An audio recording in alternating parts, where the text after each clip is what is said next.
Today is a combined video with my April wrap-up and my May TBR. I will be starting the video with my May TBR.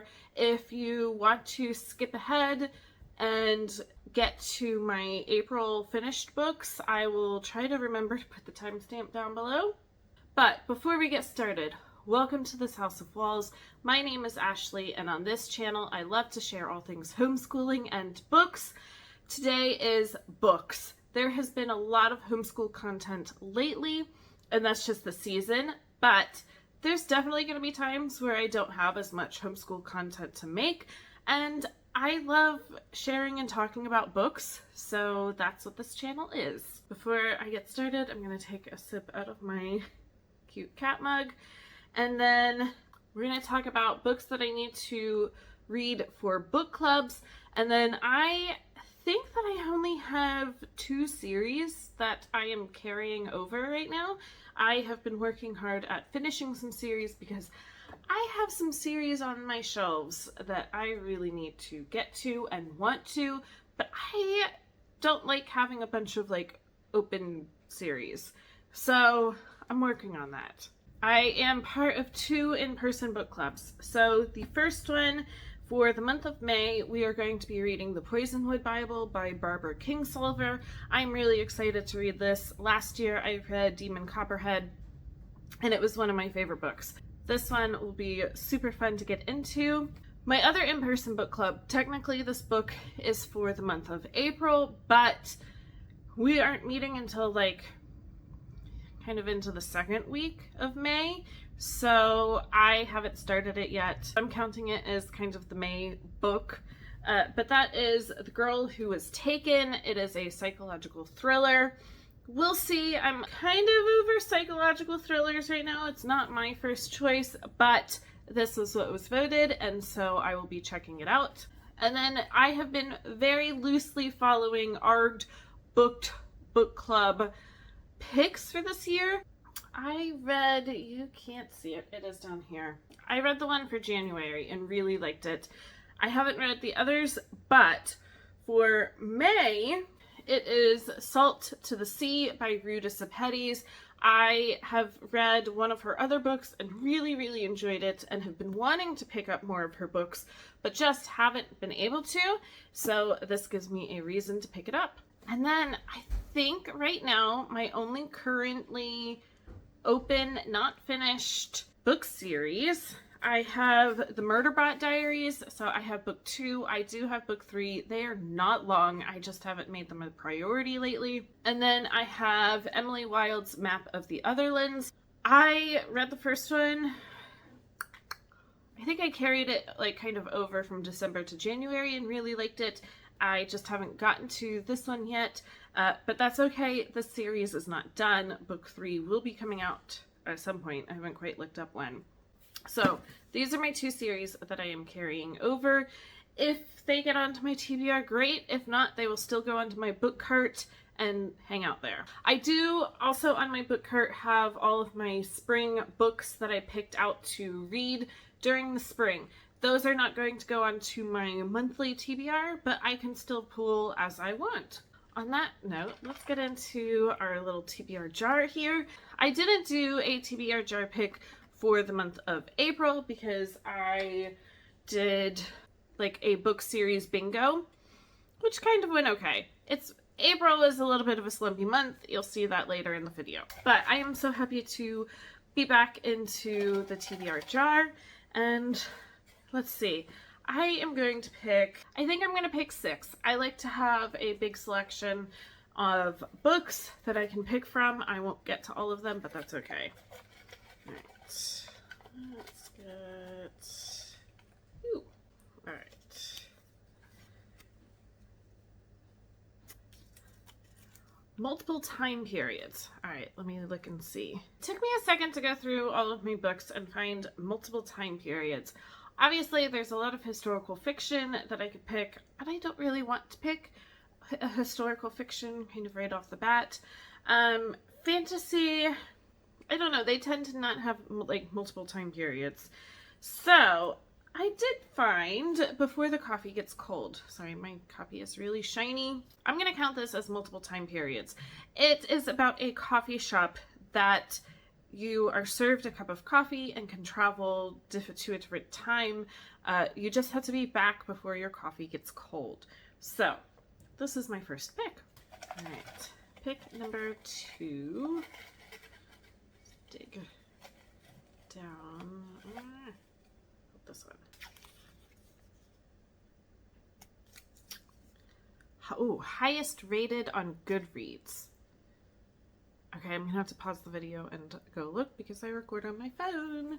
I am back. I'm really glad that I didn't pick a historical fiction for my first book because that is, of course, what was rated highest on my Goodreads, and that is The Women by Kristen Hanna. I have been putting this one off just a little bit.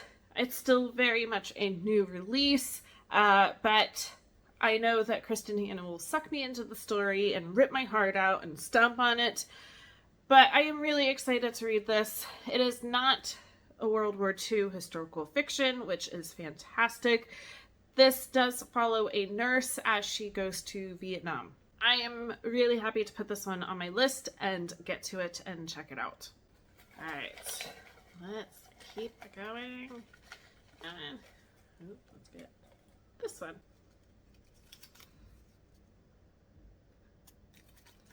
Ooh, indie author. All right. I have a couple that come to my mind. Let's see. I have, where is it? Right there. I have, no, right there. I have Legendary Inga. Oh, but you know what? Yeah, I'm gonna do this. It is a standalone indie published fantasy. Really shiny. Blood Over Bright Haven by M.L. Wong. I have heard amazing things about this book, like favorites of the year kind of praise, and I am really excited to get into it. All right, so that is 3. Let's go with this one. 5-star prediction. All right. Well, this one's going to be a little challenging. I have not had the best luck with 5-star books this year. I think I'm just that much more into reading and being a little picky about giving 5-star books. But let me go through and see what I can find. All right, I'm going to go ahead and pick this book and start a new series.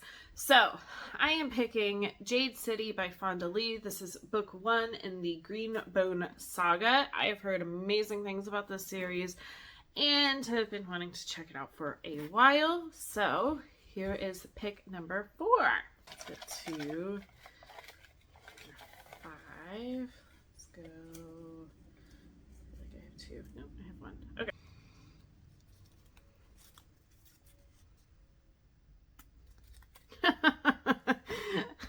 Alright, well, I have some chunky books already, but we are going to pick more than 500 pages. Let's see. I mean, for fantasy, that's not hard to do at all. Let me go over to my other shelves and take a look and see what I have. Alright, this has just been a crazy video. My phone was dying, and so I had to plug it in, but I did find a book. This is a backlisted book of the month, but Age of Vice. Age of Vice, where pleasure and power are everything and the family ties that bind can also kill. And it is over 500 pages. I think it's like 546. That will be good. All right, one last book to get onto my May TBR. Let's do this one. Oh, I've had this one before. Starts with The. Apparently, this is just going to be the month of chunky books because I am going to pick The Serpent and the Wings of Night. So, I do have book 1 and 2 because it was getting picked up by a publisher, and so I snagged both of them.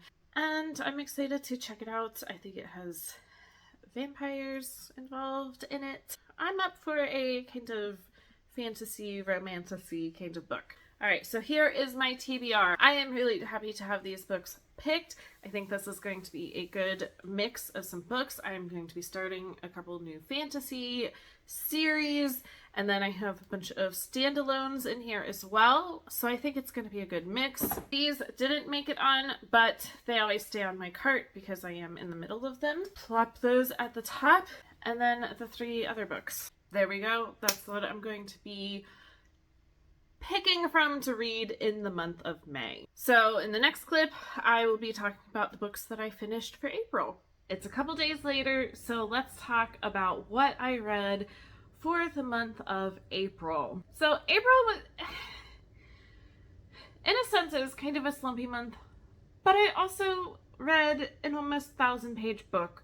And so while it doesn't look like I read a whole bunch, I read a book that was 980 pages. So I'll take it. But before we really dive into what I finished this month, let's talk about a couple of other things. So the first is that for May, we are going to be reading Miss Marple, The Complete Short Stories by Agatha Christie. This is part of my Year of Agatha, so if you are interested in picking up an Agatha Christie book, let me know down below and I will get you into the chat on Instagram. I have totally fumbled for the month of April with it. Life just got in the way, but I am going to be doing some posts and hopefully picking up steam again and continuing on. So this is going to be added on to May TBR. I'm excited to get back into Miss Marple. Then I do have 2 books that I am carrying over to May. So the first is Ruthless Vows by Rebecca Ross. Honestly, this is just taking me way too long, but I have had to put it down and prioritize some books that have to be finished by the end of the month or within like the first week. So unfortunately, this has just gotten set aside. I am really enjoying it. When I sit down and read it, it's enjoyable. It's a quick little read. I'm like halfway done. So I'm hoping once I get some priority reads out of the way, I will make room for this and pick it back up and finish it. And so one of the reasons that that has been set aside, yeah, I have had to really like buckle down and nail down some books that I've had to read. This one, Cloud Cuckoo Land. This is for one of my in-person book clubs. I have not started it yet. I have, at this point, 6 days to read it, and it's like a 600-page book. I am going to audiobook it, and I think that will definitely help it. Yeah, I'm filming this at the last day of the month, so as of right now, I haven't started it. I am going to be starting it this afternoon or evening and read it, and I'm hoping to really enjoy it. I know my book club, some of the people have really struggled with it. I'm hoping, like, it's kind of sci-fi, multiple POV kind of aspects, and so I'm hoping that it just kind of sucks me in once I understand the world and kind of the people a little bit more, that it will be a nice, fun read. So those are all getting carried over into May. Let's talk stats. So I have my journal here. So I, for myself, only read 5 books this month. As of like in half an hour, I will read and finish 3 books with my kids. So that is fantastic. My youngest and I are finishing up a book this morning. So a total of 8 books. The pages that I read were 2,321. And then unfortunately, my average rating was only 3.7. Yeah, I have some things to talk about with a book. So let's talk about books that I have actually finished in April. So the first, going off of the Agatha Christie, is The Murder on the Orient Express by Agatha Christie. I am actually still in the middle of this. I have 60 pages left, but it is the morning of the 30th and I can actually film. So I know that once I sit down and put my earbuds in, it'll be done. I am really, really enjoying this. I'm excited to see how it all comes together. I like the layout of it. So there's different parts of the book. There's, I think, 3 different parts. So part 1 is the facts. Part 2 is the evidence, so actually going and talking to all the people on the train. And Part 3 is Poirot sits back and thinks. So I am really, really enjoying it. I think the only problem that I am having with some Agatha Christie books is, I mean, honestly, there's some truth to it, but how blatantly anyone who is English in the book, in multiple of her books, portrays anybody who is not English. There is definitely some prejudice and racism and all of that. I know it is correct to the time period that it was written in, and so I tried to just take note at how things have changed since this was written. But as of right now, this is going to be a good solid 4-star read. Now for my biggest disappointment of the whole month. Love and Other Words by Christina Lauren. Now, don't come at me. I know a lot of people love Christina Lauren. This was my second book by her. I enjoyed, what was the other one that I read by her? The Unhoneymooners. I enjoyed it. This one, like, I listened to this in 24 hours. It's a 400-page book. I could not put it down. I absolutely loved at least the first 70% of it, and then it crashed and burned.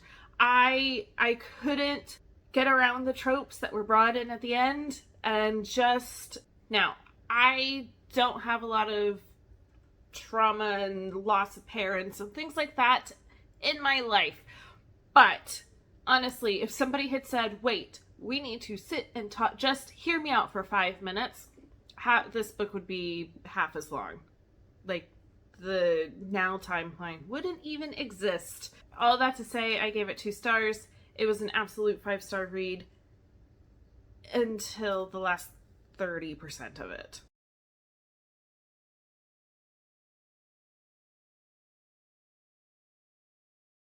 So let's go from my lowest rated book of the month to my highest rated book of the month, and that is The Last Chance Library by Freya Sampson. I absolutely loved this book. I went into it not really expecting a whole lot, but I should have, because it is actually blurbed on the front by Claire Pooley, and she wrote Iona Iverson's Rules for Commuting, which I absolutely loved. And I loved this book. It was a 5-star book. I loved the quirky characters, the village coming together and trying to save this library. Nothing was really, really high stakes, other than, I mean, losing a community library. I don't know. And then I love that the main character is very quiet, very reserved, very shy, and she does have to step out of that shell a little bit, but also the community accepts that and supports her. I loved this book, and I'm so happy that I picked it up this month. Now let's go middle of the ground. So for one of my in-person book clubs, we picked up The Thursday Murder Club by Richard Osman. It was a 3-star read. Middle of the ground. I think that the story was so well put together. I think that the author is really, really, great at putting all these things together. Honestly, there were too many characters around too many different types of murder. Some of the murders, had happened, or deaths had happened a long time ago, and then all of a sudden there's all these characters coming in that are around that death, but not really the main one that's talked about. Like I said, this was for an in-person book club. We spent half of the discussion trying to puzzle, okay, wait, how did this person die, and who was behind it, or was anybody behind it, and what were the characters that were for that? So I think that it was just too much. It was enjoyable though, and I'm so glad that I picked it up. I am pulling off my shelves. I had books 2 and 3 on my shelves, and I have pulled those off and have actually already given them to my mom because she would like to continue on with the series. I will not be continuing with the series. And the last book, The End of an Era. So glad that I got to it and that I read it and really, really pushed through to finish it in a month. Kingdom of Ash by Sarah J. Maas. This is book 7 in the Throne of Glass series. It's 980 pages.